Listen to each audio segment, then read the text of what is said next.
Lovely, thank you. Okay, all right, everybody, let's go ahead and get started. My name is Alex Batten. I'll get into a brief introduction of who I am in a minute and why I'm qualified to speak about this. But just to go right from the beginning about why I wanted to make this workshop and what I had in mind.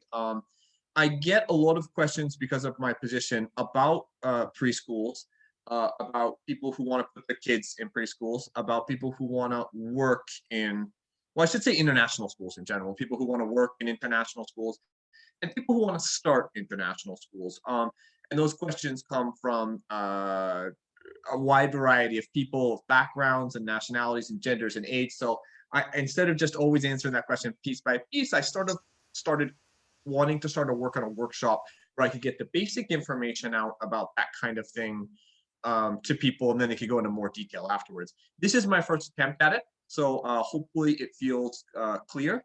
Having said that, it's also a big subject that I could talk about for several hours if I needed to. So this is more of sort of a primer, or kind of introducing everybody to the basics. And there'd be lots of opportunity to go into more detail, both in the questions or perhaps in future sessions. So thank you very much. And let's go ahead. I'm going to share my screen. Just 1 second. Can't get up to the slideshow button. Hold on.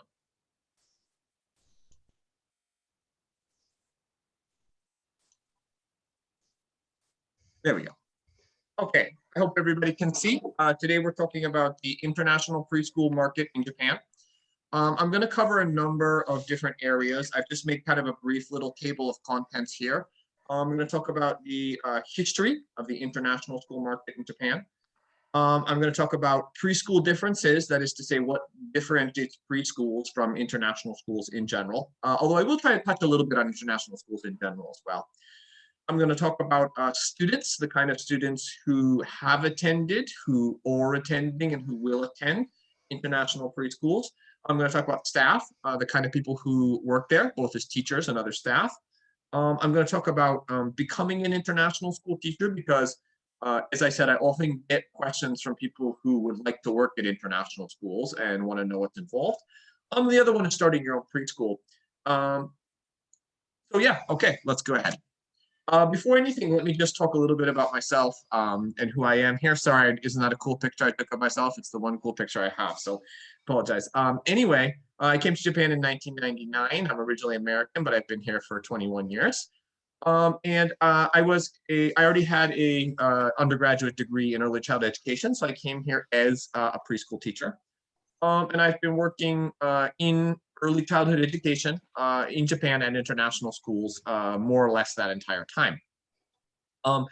For several years, I was a teacher with the kids in the classroom, but over time, I started to move up into leadership positions. And I've had quite a bit of experience in various leadership positions at major international schools, mostly around Tokyo and Yokohama. I've worked at a bunch of the different schools and have experience running them from an educational standpoint, from a business standpoint, operations and finance. So I've been in the mix quite a bit.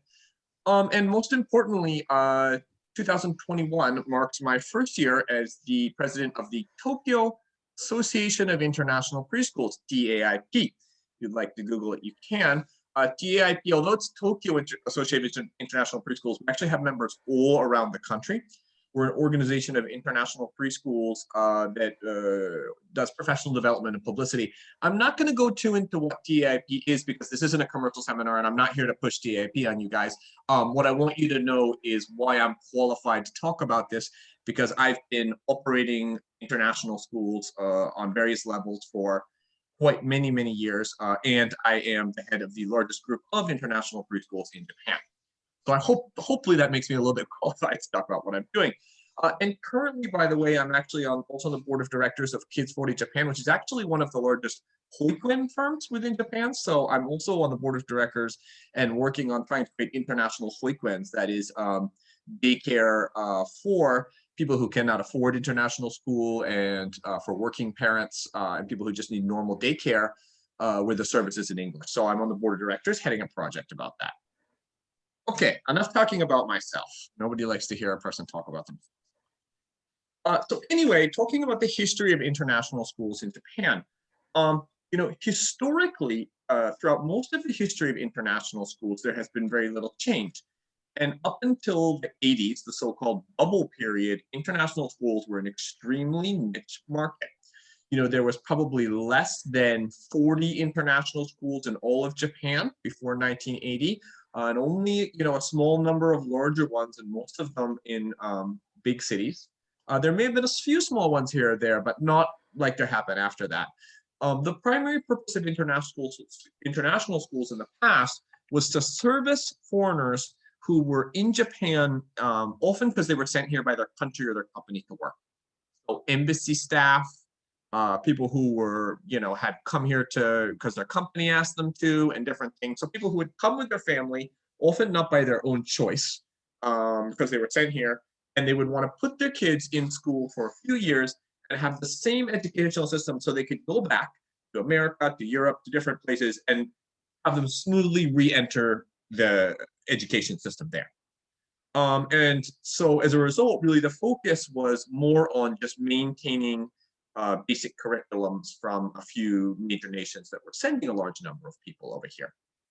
In addition, at that time, most of the international schools were religious organizations. Some of the older international schools, you'll often see something Christian school or something like that. And many of the oldest international schools still are so-called Christian schools, although the degree to which they're actually quote unquote Christian schools is questionable. But a lot of them started as religious organizations, and they were run by local churches, and the teachers were monks and nuns and people from a religious background. And then there are a number that were MPOs as well. Even before there was a political classification of MPO, they were run by the locals, taught by wives whose husbands were working while they were in Japan, and they weren't profit-based, is basically the goal was not profit, and they may have been expensive, but it wasn't the industry that it is today. And that actually encompasses the vast majority of international school history right up until maybe that in 1980, or even, we're going right into the mid or late 80s. That was what we had. Around the 80s, a large number of foreigners, proportionally large number of foreigners started to come into Japan, started to teach English, started to want to live in Japan, and different things. And around that, a cottage industry of international school began to pop up in the early 90s. If you start Googling around for international schools and checking when they were built, you will find that, 92, 93% started after 1990. And there's a lot of them that started in like the 1991 to 1996, 1997. There was a lot of people in there. A lot of people wanted to put their kids in preschools or in international schools in general, and there wasn't seats. So a lot of people, just as you get with any business, saying, hey, this is a business opportunity. A lot of times it was teachers from international schools who decided to start their school. These kind of schools are privately owned and are known as proprietorships. That means that they're privately owned, usually by one person. Sometimes you have a business partner. Very often they have one owner, but that person runs it. You often have a foreigner who is married to a Japanese person, and they run it together. So that's pretty common. So you have a fair number of international schools that are called proprietorships. There's about 702 proprietorships in Tokyo right now. So there's quite a few.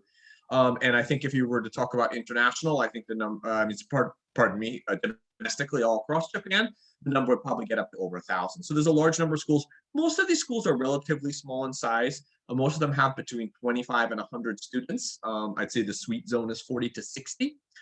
Some of them are in independent standing building, but a lot of them are in a storefront or part of a building that could also be a shop or something like that. So they're relatively small, and they have their advantages and their disadvantages. So really going up right into the 2000s, you have these bigger, large religious schools or MPO schools with 600 to 1,000 students. Just to throw a few names out there: Yokohama International School, St. Mary's, Seisen, ASIJ, the British School, Nishimachi, Sacred Heart are just some of the names, but there are plenty more as well. Some of those really, really kind of big ones. And then you have a series of smaller schools. Most of those were not all the schools I just mentioned have at least kindergarten to end of secondary, 12th grade. So they cover the whole education. Proprietorships tend to just cover, many of them are preschools, so they just cover up to age 6. Some of them are elementary schools. There's very few, if any, that are junior high school or high school. So a lot of them became feeder schools for the bigger schools, where they would start to kind of have a relationship with these bigger schools, where bigger schools would hold a number of seats for them or agree to look favorably upon their students. And they would advertise themselves as parents as, we'll get your kids into A or B international school. And to this day, that system still exists. And there's many of these proprietorships that act as feeder schools for bigger schools. And some of them are quite successful and some of them are quite high in quality of education. What happens is international school tuition is pretty high. Around this time, around the turn of the millennium, sort of price got codified that the big international schools are about 3 million yen a year, and the small international schools are 1.5 to 2 million. A lot of them hover around 2 million yen a year, which is a lot. It does cost a lot of money to run international school. I get into that a little bit later. But 2 million yen per student is a lot. So if you're just talking about sales, I mentioned some of these small size schools, okay, even if you have 40 students or 50 students, you still have, sales of, they could be approaching 100 million yen a year. So it's pretty good business. So what started to happen is a lot of bigger firms started to notice this, and banks and investment firms and companies that have been running, for example, jukus or cram schools, or just people with money started to get really interested in the business model. And in the 2000s, especially like the late 2000s, 2006 and on, you just have a bunch of these chain international schools started. Because I'm not speaking about them in a negative way. It probably sounds like I am, but I'm not at all. It's just a different approach to business. But these are schools that are run by business people. There's people with MBAs who are looking at route to market and value chain and all that stuff, and trying to maximize profits and minimize labor costs and things like that. So these are really people who are in there for a business aspect, which doesn't mean they're not good schools. Many of them are good schools, and many of them are started to out-compete the proprietorships. Because a lot of the proprietorships were run by a person who used to be a teacher or a couple that was getting on in years or something like that. And these people who really knew a lot about business started to undercut them.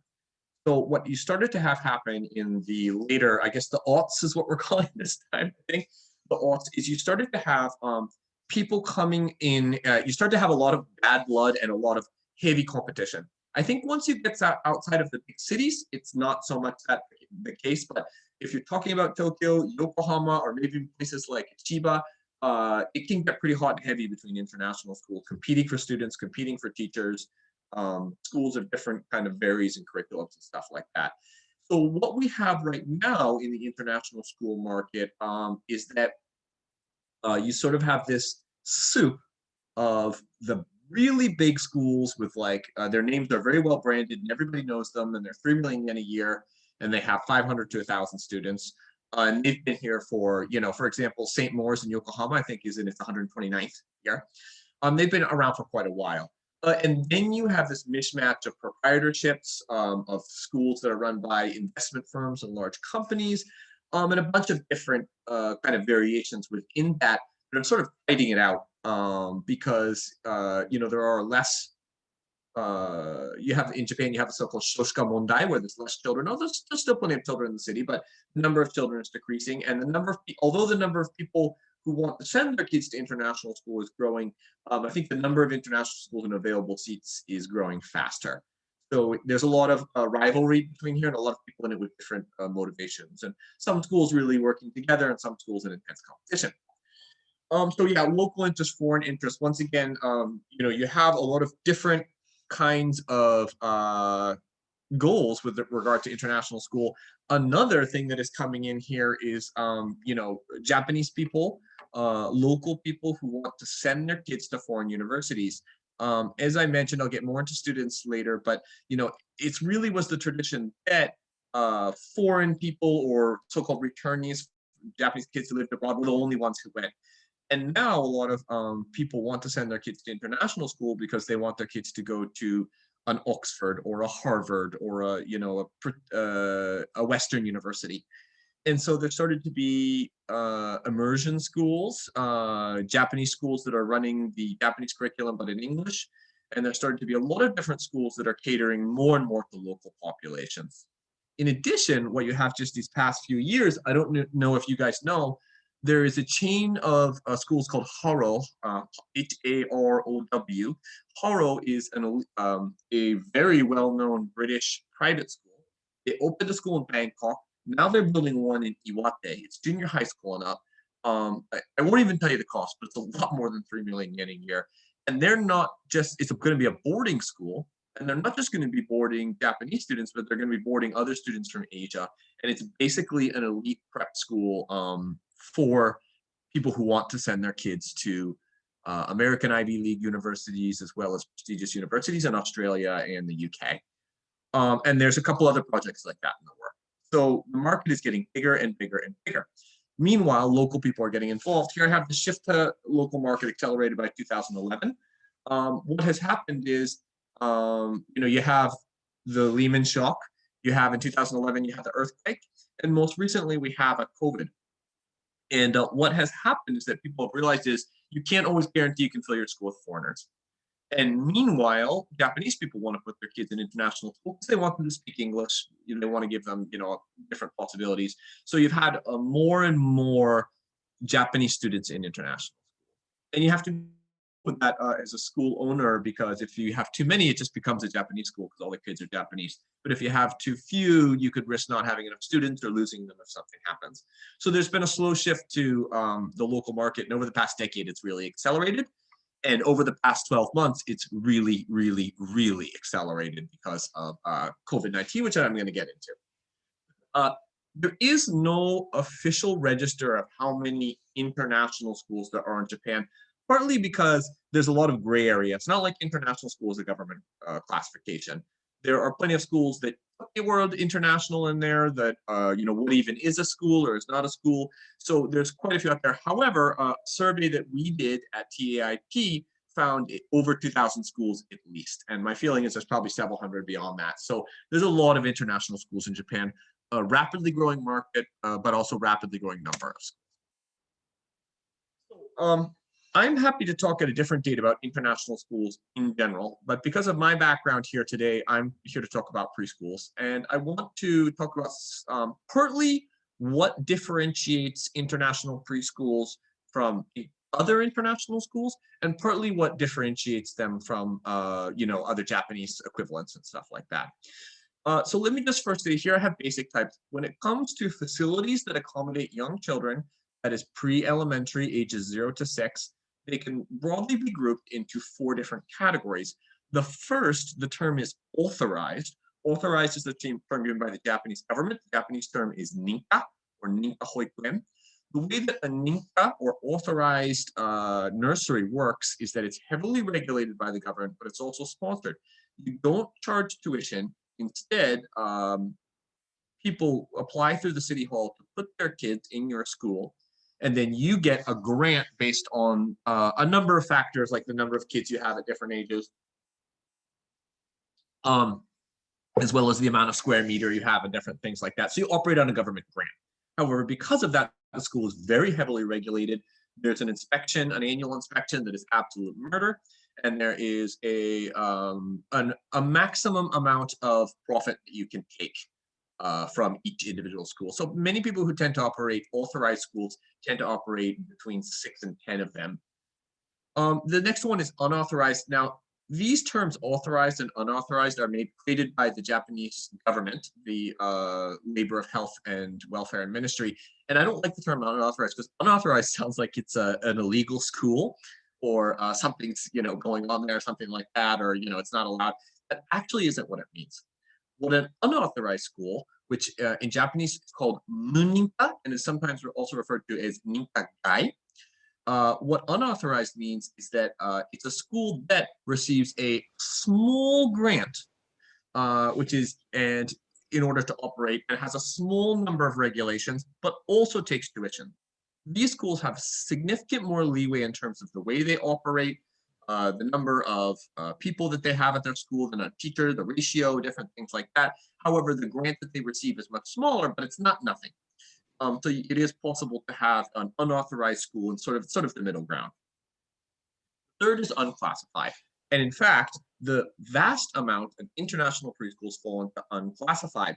Unclassified means that the school is, in general, from a legal zoning perspective, seen as a juku or a cram school.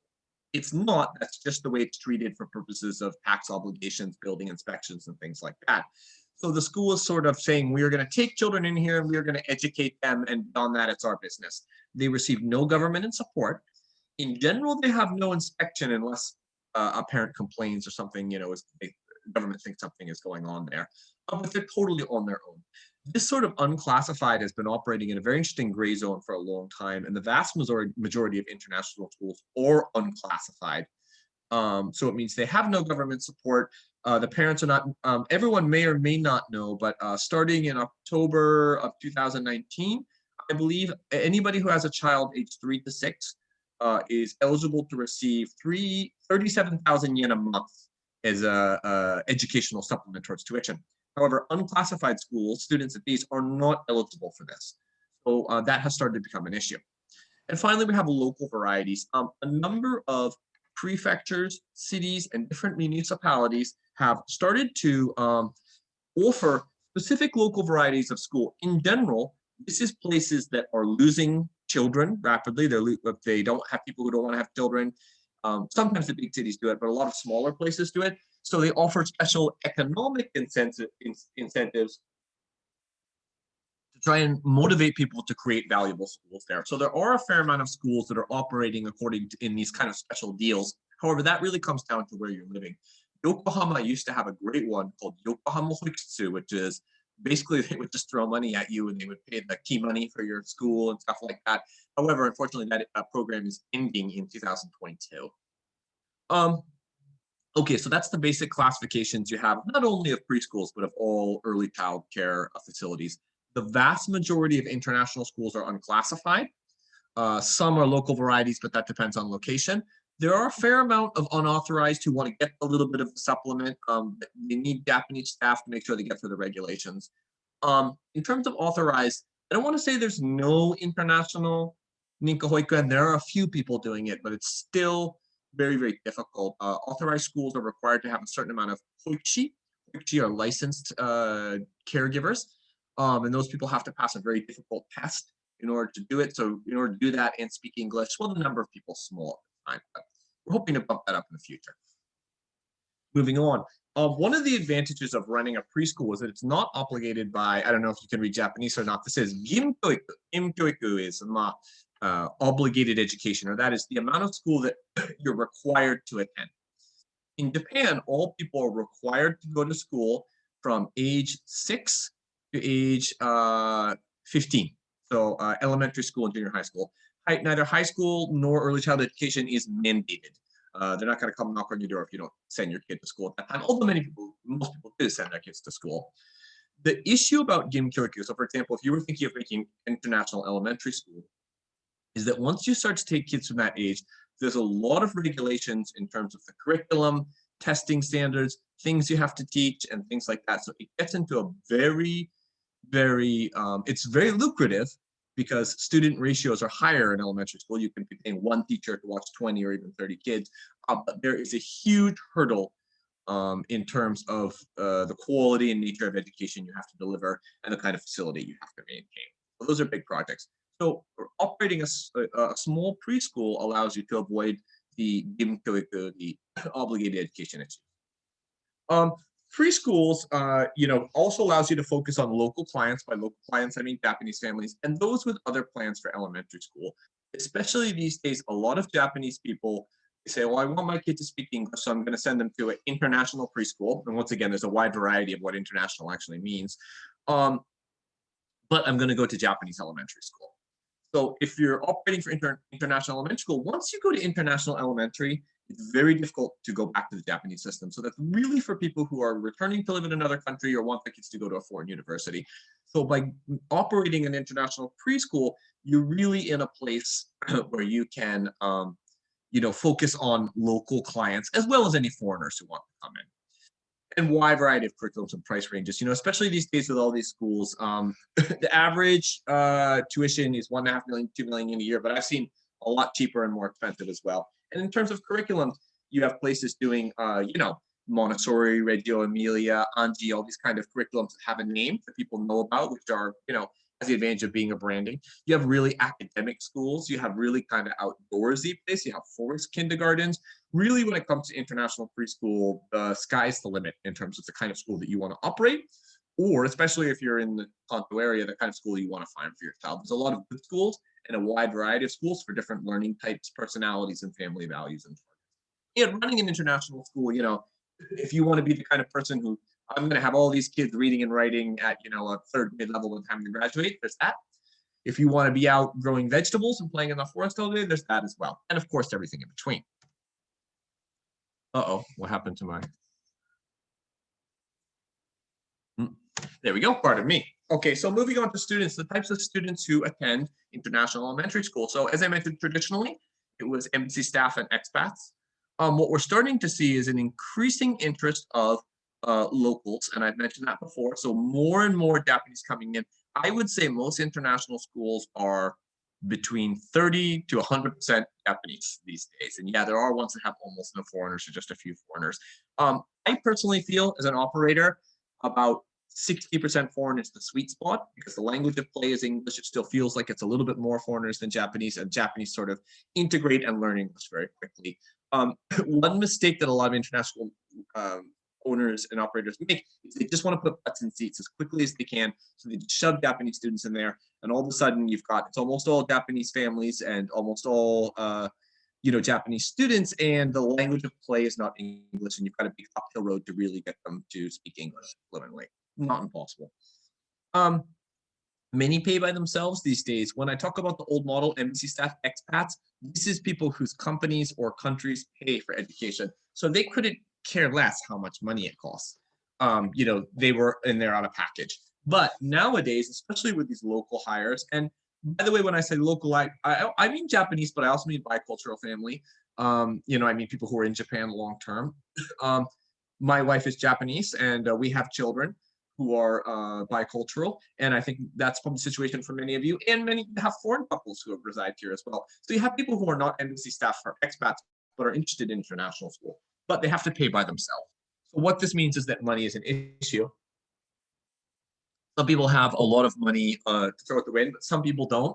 So in terms of, obviously we'd all love to spend all the money in the world on our kids' education, but we have to be realistic. Practical concerns are very important when you're choosing a school for your child. How easy is it to get there for pickup and drop off? What time pick up and drop off? And how much money does it cost, and can we afford that? So certainly when it comes to international school, there's a room in the market at different price ranges. And starting to become a status symbol. So this is the other one. When I started working in international schools in the early 2000s, you occasionally had an actress or an athlete or someone with their kids here. But now, especially in Tokyo, the international schools, a lot of people who have money want to put their kids in international school because it's seen as a status symbol. My kid goes to international, blah, blah, blah. They're special, they speak English. I'm not looking down on those people per se, but you're getting more and more of those people. And I mean, that's a customer base that you can go for. If you're going to go for the higher tuition level, then you want to try and create a school that is seen as a status symbol. And that means you have to create a perception of value. And if you do, and I've seen some schools do this very successfully, you can bring in a lot of presidents of companies, actresses and famous people, professional athletes. And, there's a wide variety of student numbers and ratios. The less students you have to a teacher in class, almost universally, the better education you're going to get. The more students you have compared to the teachers, the more money you're going to make. And when you're a business operator, that is something you have to consider carefully. You have to create a balance there. You don't want 25 two-year-olds running around wild, getting hurt and not learning anything. But you don't want one teacher for one kid and then you're losing money. And likewise for teachers. Teachers always want less students so they can focus more on each student. But you do have to understand you're working in a business, not business pays your salary and hopefully your bonus if you get one. So you have to consider carefully student numbers. Once again, with international preschools, the smallest ones I know have less than 10. The biggest one I know that's only a preschool has about 370 kids. That's about the biggest international preschool I know of. There may be bigger, I'm not sure. Staff. What kind of staff work at international schools? So traditionally, international school teachers were foreigners hired overseas. These are people who had a teaching degree, usually from the USA, Canada, UK, Australia, New Zealand, sometimes other places, who would go to job fairs. And then, the hiring manager of these international schools would go to job fairs and they'd offer these people a package. They said, you're going to get this much a month. We're going to give you a place to live. You get a plane ticket back and forth and blah, blah, blah. And you'd have these. And there was a time when it was quite competitive, actually. And these are people who would just go over and they'd often do work for like 3 years or 5 years to save money. That's starting to change for a number of reasons. The first reason it's starting to change is because it is now cool to live and work and teach in Japan. I think we all know this. I presume most people here are in the English teaching industry. So no matter what you know, there's a lot of people who want to live and work here. So if I'm running a school, why should I spend all this money to hire a person overseas who might not even like Japan when I can hire someone locally? There's tons of people locally. So you're seeing a shift to local hires. That's the number one reason. The other sort of more complicated reason it gets into is just I think people who are already in Japan, not universally are better teachers, but at least they live here, they have an established life, they have an apartment, they don't hate the food, they don't hate the culture. I've worked at schools where they hired people overseas. Many of them were great teachers, but every year we had a few who just couldn't. Maybe they'd never lived overseas, maybe they were homesick, maybe they were suffering from culture shock. People who just couldn't handle it. So more and more international schools are starting to shift towards local hires. Local hires can mean a lot of different things. It could mean qualified teachers. That's a really difficult conversation about what is and what isn't a qualified teacher. I think we all know that a teacher is partially their background, partially their experience and training, and partially their personality and the person they were born as. So there's a mix of all those things. It is a selling point to say, oh, all our teachers have a teaching degree or a degree in early childhood education from their home country, and some schools advertise that. And whereas some schools will really, I don't want to say hire anyone, but they'll try to look at the candidate in a holistic way. That is all possible. So there's definitely that going on.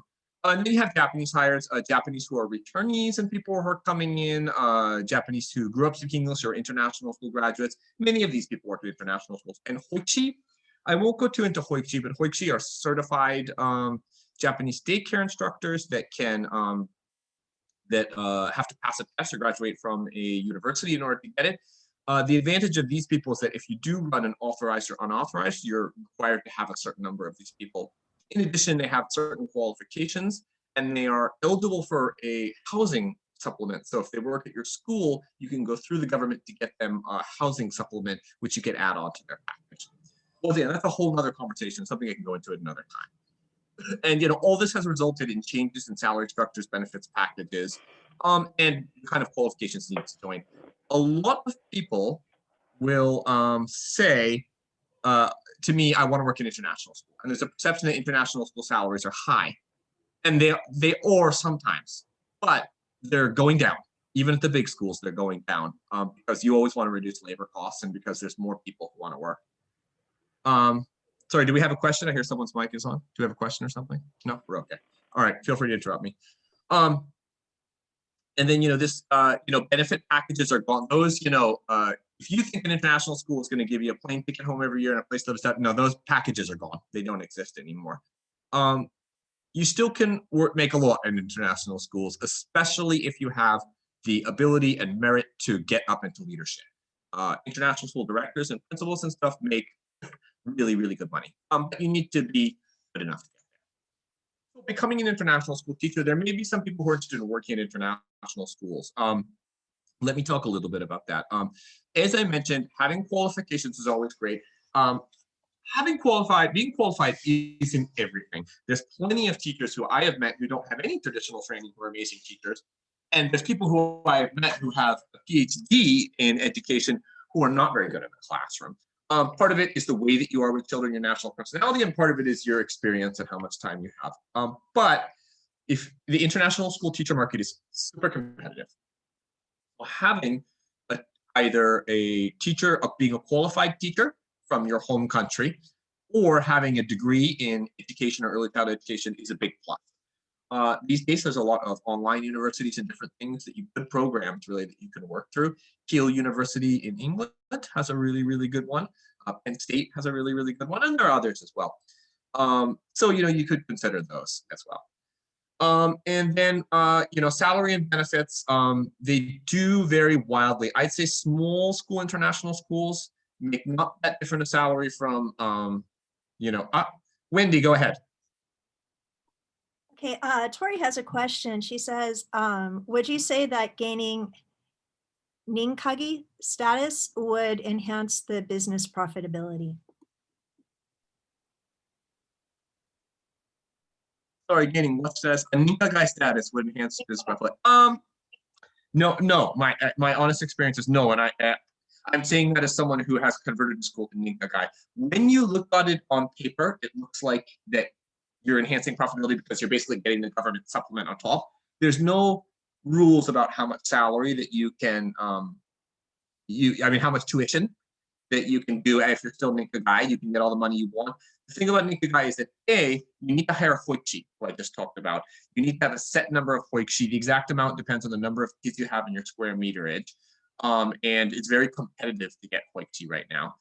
And the second is that the regulations are a big pain in the butt. So you need to have not only a person who is very fluent in Japanese, but a person who's going to be able to read all these applications. You have an annual inspection called Kansa. It's not quite as strict as authorized Ninka, but it's still pretty strict. And it's a lot of work to get through there. So I found when I switched to Ninkagi, I wound up having to hire 2 or 3 different people just to maintain the Ninkagi status. So on paper, it looks like that, but I would say no. However, if you already have those people in place, like you already have, say, 2 or 3 hoichi, or you have a Japanese spouse who can do it, then I would say that it might be an option that you can explore. Does that answer your question? You can always ask more. Okay. Getting back to being international school, and I'm sorry, we're getting near the end there. Don't worry, I am going to finish and have questions in just a minute.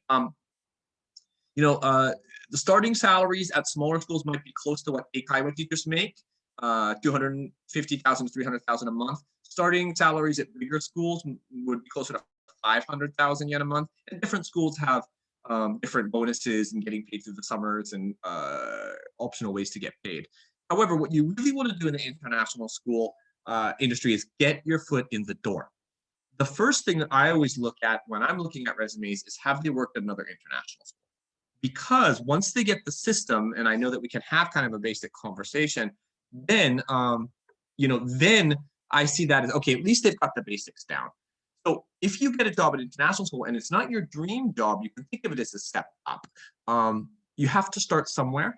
And once I see, oh, this person has been 2 or 3 years at another international school, then I might hire them, and then you can kind of move up the ladder. Building connections is huge. I think it depends on the industry. The international school industry and the international school promotion industry is way more about connections than it probably should be, who you know and stuff like that. So what you want to do is start going to professional development events and conferences. These are the big ones where you meet people. Make sure you get business cards, hand them out to everybody. Follow everyone up with the email and stuff like that, because those people might, when it comes time for hiring time, they'll be like, oh, I saw that guy at that workshop, or that was the guy who asked a really interesting question, or the girl, pardon me. So you really want to go to these professional development workshops. And once you're at international school, you'll start to hear about them, or you can always contact me if you want, and just start getting to know everybody. Because when it comes to hiring, when it comes to promotion, connections are everything, believe me. And finally, leadership. How much do international school heads make? Well, if you're an owner, I'm going to get into that in a second, but if you're a principal of a school, small school would probably make what a teacher would at a big school, so 500 to 600,000 yen a month.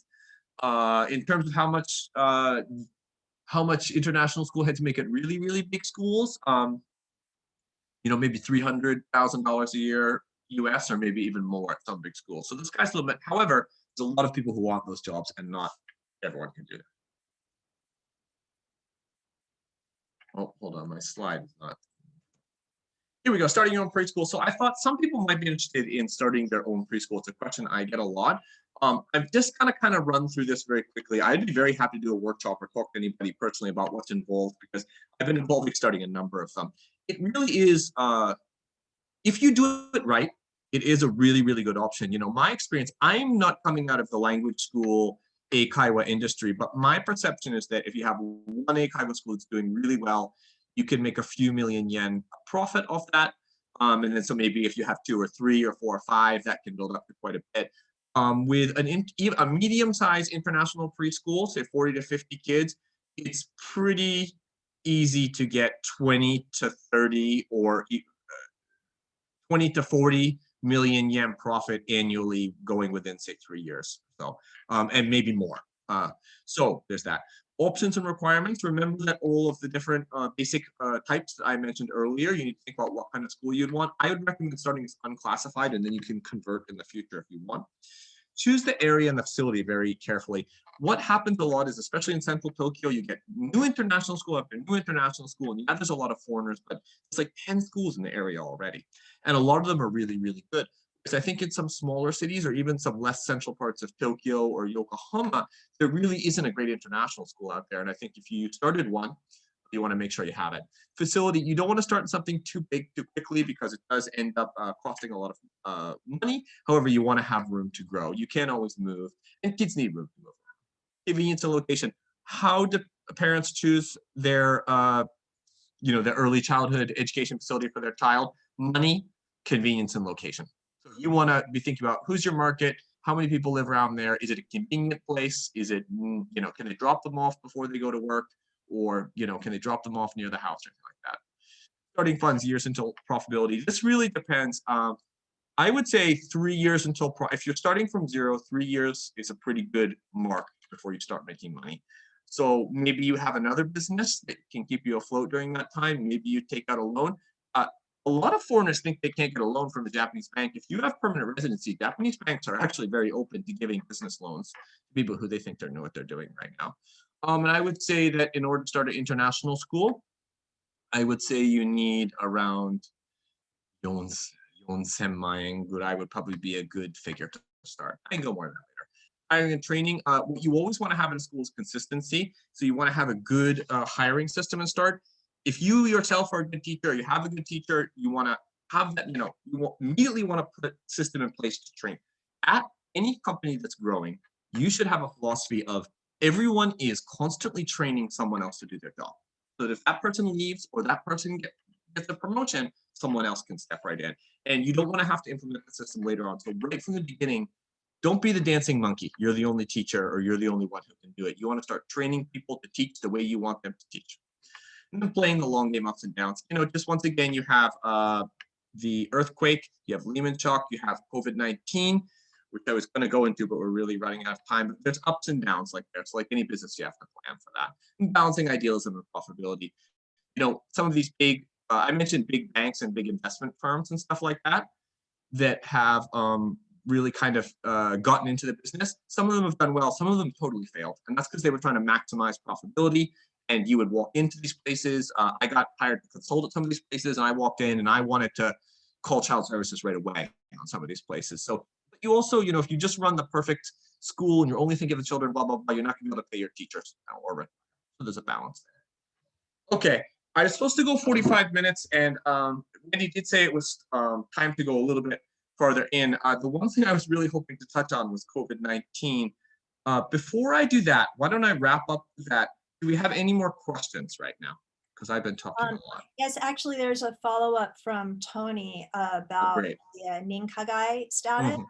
Yeah. Just was wondering if it would attract more customers. Right.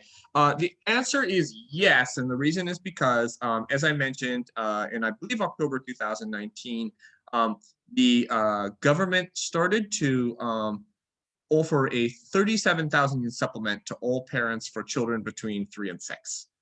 So if you were choosing between an unclassified and a Ninkagai, then you would have that amount covered. It allows you basically you could arguably raise your tuition by that amount and tuition wouldn't actually change, or you could keep your tuition where it is and parents would be getting from their side a big discount. You can definitely pull in extra people because of that. And by the way, you want to shout that from the rooftops if you do that. Make sure that when people are coming for a tour, you make an announcement about that. I don't think you're allowed to put it in the advertising, but you want to make sure that's known to parents. So if they're comparing it to unclassified places, they're realizing there's a 37,000 yen a month difference. Great. Any other questions here? No more questions in the chat. Okay. Okay, then I'm just going to pop right into COVID right here. I swear to God, when I practice this, it didn't take so long to do it. I'll make this quick. So like any industry, I can stop sharing here. Like any industry, there has been, the preschool market has been severely affected in a number of ways. I can tell you because I'm the president of this association and I talk to a lot of owners and stuff like that. Basically, it's been a kind of cut the wheat from the chaff type kind of situation where it's really the schools that are doing a good job, that are popular among parents, that are continuing to do well, and the schools that might have been struggling a little bit or might have had issues, those schools are going out of business very rapidly. And that means more teachers on the market and stuff like that.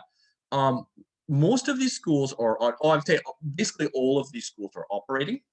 Most of them will say under 3, no masks, but over 3, they are trying to have the children wear masks. Most of them have plastic partitions.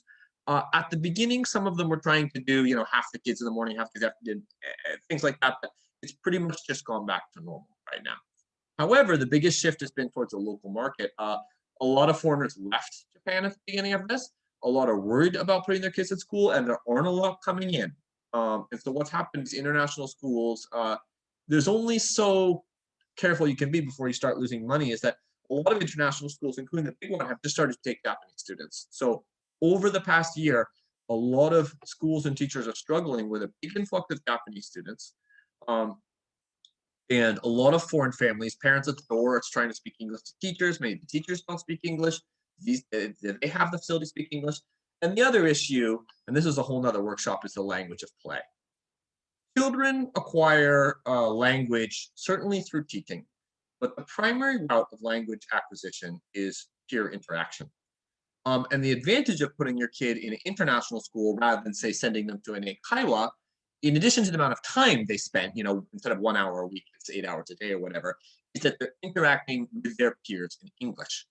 And that is really the way children acquire language the best. However, if all their peers don't speak English as well, unless you have a very academic program and a really great teachers, it's very hard to make the language of play English. Play is the natural mechanism through which children should learn. And, once again, this is a whole nother workshop, but there's a time and a place for academics, and there's a time and a place for homework and textbooks and stuff like that. It's not for a 3-year-old child or a 5-year-old child. Children that age should be out at the park playing. They should be in the sandbox. They should be building with blocks. They should be engaging in art, music, dance, and stuff like that. That is the way that children have learned through time immemorial, and play is the way children model behavior and learn behavior. I'm not just saying that as an idealist. I'm saying that is the well understood, research proven way that children learn, acquire ideas, acquire values, build confidence and happiness very quickly. Now, if you're in line with those best practices in early child education, you're going to want the kids speaking to each other in English. And I mentioned that sort of 60-40 sweet spot the other day, 60% foreigners, 40% Japanese. But maybe in trying times you need to go up to 70% or 75%. But it gets very difficult. So a lot of international schools are in a really tough spot right now, trying to figure out what's going on, and a lot are going out of business. All right.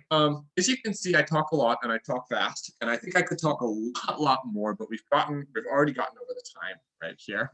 I'd love to hear from you guys what questions you might have. Anything you want to talk about? Anything I touched on that you'd like to ask? Not sure. Don't be shy. Now you can just, please, Katie. Hi, thank you. So set the Gaiaku here too. Oh. Yeah, so I mean, there's a lot to say about early childhood and opportunities in Set the Gaiaku. So the last several years, I inherited an international playgroup.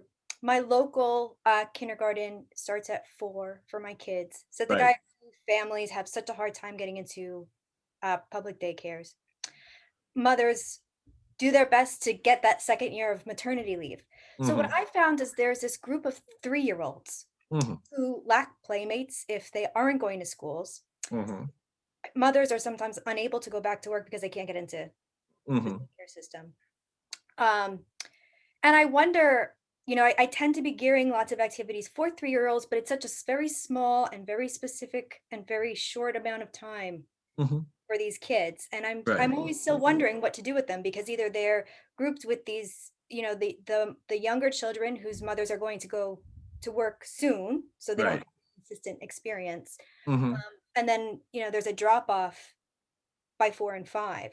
So I don't know. Do you have any thoughts about, when these preschools are starting, the international preschools are starting, do you see like there's, because my local private preschools, for Japanese at least, are, they're very competitive at 3 years old.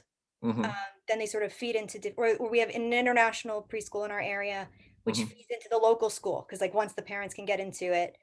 Do you have any thoughts about ages and how these kids are grouped by age, or multi-age groupings versus? Yeah, I do. Okay.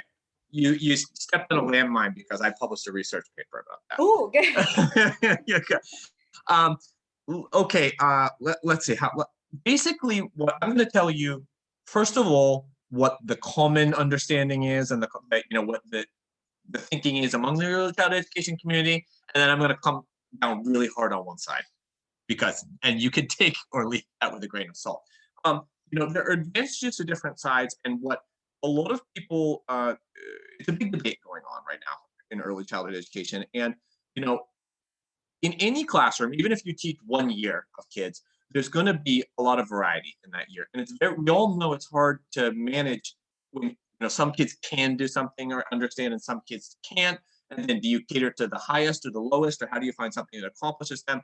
So the more that you can focus in that age group, the more that you can do activities that target those kids' understandings and learning, especially if they're a consistent group that's together, is one school of thought in early childhood education. Another is that it's better for children to be in a large group because they're with teachers for longer, teachers for more responsibility as they're with the kids over different years, and that children learn from each other. And that the traditional model is older children take responsibility for younger kids, and younger kids learn by copying older kids. And I'm going to tell you right now that I come down really hard on the side of multi-age classrooms. And the reason is because I believe that school, well, I'm really getting into my personal opinion right here, but I believe that an educational environment should be an extension of the family, not the factory or the company. And to me, having classes where they're divided into groups of these kids or that kids, and that's often so that we can do science lessons or phonics lessons or whatever, is an extension of the factory, of the company environment. But children, since time immemorial, have grown up in villages and in families with large groups of people, with grandparents and kids different ages and stuff, and kids and other people modeling behavior. So I believe that multi-age environments where older kids model behavior for younger kids and younger kids learn by copying them is superior. However, it is easier to teach specified age groups. Doing a multi-age environment, even if you believe that, it's really hard to do. Okay, the little kid is smashing the blocks and the big kids are getting angry. What do I do? You need the training, the knowledge, and more than anything, you need the classroom setting in order to be able to effectively enact that environment. So if you feel that you have space and the experience that you can do it, I would encourage you to go multi-age, even if people are coming in and out. And by the way, if you would like to reach out with me after that, I'm happy to get into specifics with you if you like.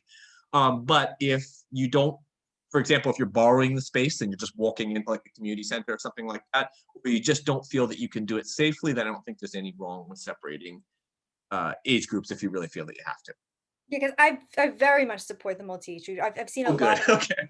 Yeah, I'm totally on board. I do think that some families question that, and I think until 4-ish seems to work. Especially when the parents are present. When they're an active part of the environment too. When I do a lot of stuff with co-op models and stuff like that. Yep. Okay, thank you. So if you have a link to your paper, has it been published yet? No, it's not actually. I'm working. It's Oh, very, okay. very funny because there was I think William right here is commenting. We had a different workshop in a different group about this by someone else Okay. yesterday, actually, right, William? He's down there, so that's what he's talking about as well. I can send you a lot of information and resources. Yeah, I would love it. Thank you very Yes. much. Yes, absolutely. Anybody else? Actually, I have a question about Japanese. So like, I understand that the focus of the international preschools is education in English, but you know, are the kids, especially the foreign kids, also taught Japanese at these schools?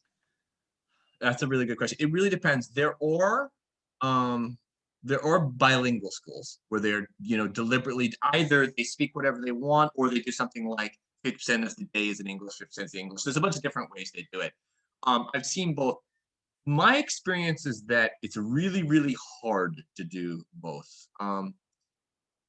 Children are perfectly capable of being bilingual. However, as these kids are in Japan, they're already getting tons of Japanese. You know, when they're out about town, many of them have at least one Japanese parent. They're already getting a lot of Japanese.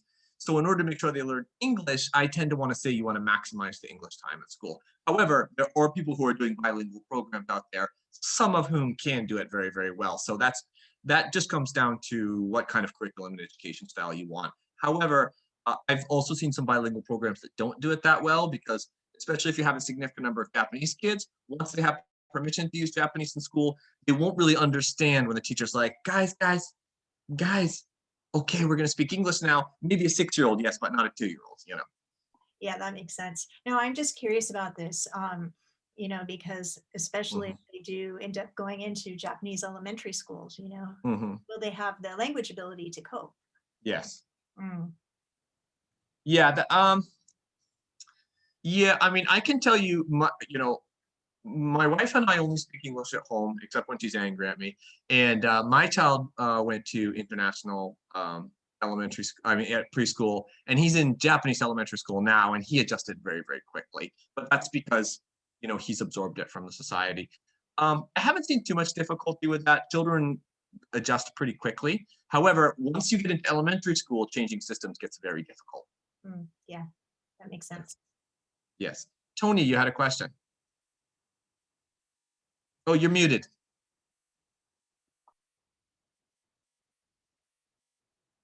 Tony, you're muted. Yes, sorry, thank you. Please go ahead. Peter Lackner was telling me about this association you're the director of. Yes. Like, what would be, I mean, if a preschool joins, I'm running like an international preschool and with after school classes too. What are the benefits of joining this association? Sure, I'd love to share that with me. I want to walk a careful line here because this isn't a commercial presentation. Right. So why don't I at the end throw up my email, and then anybody who wants, if you want to talk about that, or Katie, you want to talk about the group or anything, then you can email personally because I don't want this to turn into advertising. Right. There are many benefits though. Okay, thank you. Why don't I throw that up right now? Hold on, give me a second. Yeah, we're getting quite a bit over time, so maybe Simon would like us to finish up. Yeah, why don't we just go ahead? Let me just throw my email now. I apologize. I told you I was going to be at 45 and I lied. And also Simon has invited all of us in the social room when we finish this. Oh goodness. Okay, here is my name. Here's my email. You can write it down or you can take a picture with your phone. And here's a picture of a monkey waving goodbye. My logo is a monkey too. Please don't sue me for copyright. No, mine is cuter. What's your international school? Where is it? It's in Itabashi, on the border of Itabashi-ku and Nerima-ku. Oh, great. So it's, yes, there. Okay. Why don't you email me? We'll talk. Okay, thank you. Okay. And all right. Yes, see everybody in the social room. Simon has asked me to invite you guys in the social room when we finish this. Okay. All right, everybody, thank you so much. That was really enjoyable. I appreciate it. And Wendy, thank you for accommodating the extra time. Yes, and thank you for such an interesting discussion today. Great. Thank okay. you. Thank you, you, everyone. Thank you, everybody. Thank you. Goodbye. Bye. Thank you.